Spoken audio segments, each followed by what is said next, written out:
Alright, here we are. We have our devices purchased at the vape shop. Saxon's going to give us a breakdown how to use it, kind of how to load up one of the reservoirs with the liquid that gets vaporized by the battery and the coil inside of an electric vape pipe. So what we purchased here, let's see the liquids. So everything we have here is there's the charger that goes with the two batteries. These are the batteries that you use. And there's a button on the front of both of them. A clear button that when you hit it 5 times, 1, 2, 3, 4, 5, it'll turn on. Then you hit it 1, 2, 3, 4, 5 times again and it'll turn off. There's the button right there. See the button? And then you can see that to charge it, all you gotta do is put it at the end and screw it on, and it'll charge when you plug it in. USB charger. There you go. Just like a phone. Hook it into the laptop or the computer. So to actually use it, so you would turn it on by hitting the button 5 times. 1, 2, 3, 4, 5. And then you screw on your tank, which is what does everything. It receives the power from the battery and vaporizes the liquid into vapor. And that's what you put into your lungs. So when it's on, you're holding the button right there? yeah. So you gotta hold the button. Keep holding the button to keep that blue light on for it to work. So you hold the button, blow it out. Hold the button to as long as you're going to be inhaling. Right. So this probably won't have much of a smell, I think. It doesn't smell. Retaining smell on your clothes and such. It doesn't there stick. Is some it smell. doesn't stick at all.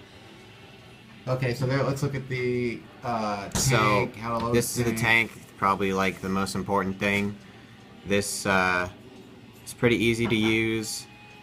Basically, there's a top part, which is the mouthpiece. You can take off if you wanted to, and put a different one on if you would to buy one. But there's no point. You can just take it on, put it off. Doesn't really matter. And then to put the liquid actually into the tank, what you're gonna do is you're gonna flip it over. You can feel that there's like grooves here, and it's for screwing off. So you can screw off the bottom like this. Real easy. Take it off. You'll see that this part is inside of it. And this is what is doing everything. This is what you screw. You're going to have to possibly buy replacements of these. What is that? This is the atomizer or coil that you put into the tank. And it's the thing that is receiving power from the battery and then turning the liquid into vapor. So these should last you. It kind of varies, depends on how much you use it. If you're going to use it like every day, probably like a month to even a little longer. It just depends on how long it lasts. You'll be able to tell that it's not working, and then you should go buy another one or replace it. So when you take this off, you've opened up the tank, and if you can see in there, there's a tube, and that's what the vapor goes through. So you'd want to make sure that when you drip the liquid into here, that you make sure you get none of the liquid into the middle. So yeah, so don't go into the middle, it's around the edges. So demonstrate that with the tiny little. So the ones that we've bottle. bought have very small tips. You can see this is a 12 milliliter bottle, holds 12 milliliters of liquid, and the level of nicotine is 20 milligrams. So, or not 20, there's 12 milligrams and it's 12 milliliters. So that's the 12 milligrams is the potency, and that's about the same as a cigarette. It's what is recommended for cigarette smokers when they switch over. So as you can see, I'm going to put the tip onto the side of the tube so I make sure I don't get any into it, and then I'm going to squeeze it into there. Around the edges. Around the edges, and then you can see that it collects around the middle tube. Inside of the tank. Because if you get it in the middle tube, you're going to taste the liquid, and it doesn't taste as great as it smells, trust me. So after that, all you got to do is screw it back on. Make sure it's tight and snug, but don't do it too tight because you're going to take it off sometimes. So this is the one that we have here. We screw it on as we demonstrated before. A cool thing is that you can adjust the voltage of these batteries. For this one, it's a red arrow that's kind of a little messed up, and then on this one, it's a red line. The green one's a new one, Mom, so I got that one for you. The black one's for Larry. Yes, this is the one that I've had. It's a used one. So, Larry, you can have the black one, and Grandma Norma, you have the green one. But they both have the same bottom part here, which is silver, that you can also turn to change the voltage. This one is 3.2 to 4.8 voltage, so you might as well just keep it at keep it in the middle at 4 is a good.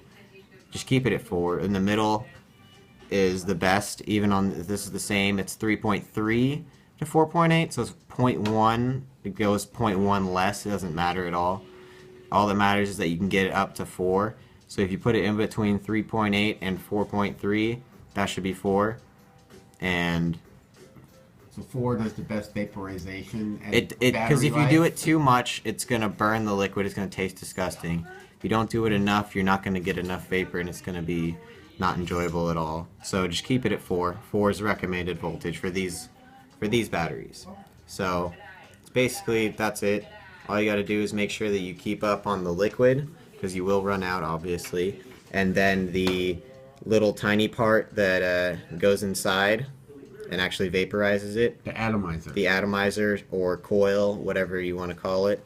This is the one that we bought today. This is what the box looks like. Okay, so that was the tank for the green one that we bought today. So you can see, and you can ask for a Kinger Tech atomizer or coil or replacement. You can show them this and they will know what you're talking about, so you can get some replacements if you ever need to. Alright, so you have 2 chargers? We have 1 charger. Okay, so the other charger was yours? Oh, no, we have 2 chargers. We have 2 chargers. Yeah, we have 2 chargers. We have 2 chargers. So okay. you can both charge them separate times whenever at work. Alright. If you have a car, you can buy something that changes the cigarette or lighter into a USB. You can actually plug this into it and charge it in the car. It's pretty cool. So again, just make sure that alright, so let's demonstrate usage again. So 5 to turn it on, 5. So you see the button, it's on right now because you pushed it and the light turns on. Yep. So 1, 2, 3, 4, 5 blinks notifying that it's off. You can see that the light's not turning on, so it's off. And now I'm going to press it 5 times again. 1, 2, 3, 4, 5, and it turned back on. And then when you want to use it, all you got to do is hold the button and blow it out. So you got to keep hold the button down, keep that current going through the atomizer and the coil to You should be able to hear. liquid. You'll hear like little bubbles, kinda, something like that, like a little noise when you press the button, and that's the liquid turning into vapor. All right, that sounds good. Okay, so that seems like a reasonable introductory tutorial on how to use a vape pipe, allegedly healthier than conventional cigarettes. So let's see whether or not you like it. You got all the equipment here. Let me know. Love you, Mom. Love you. To Larry. Bye. Bye.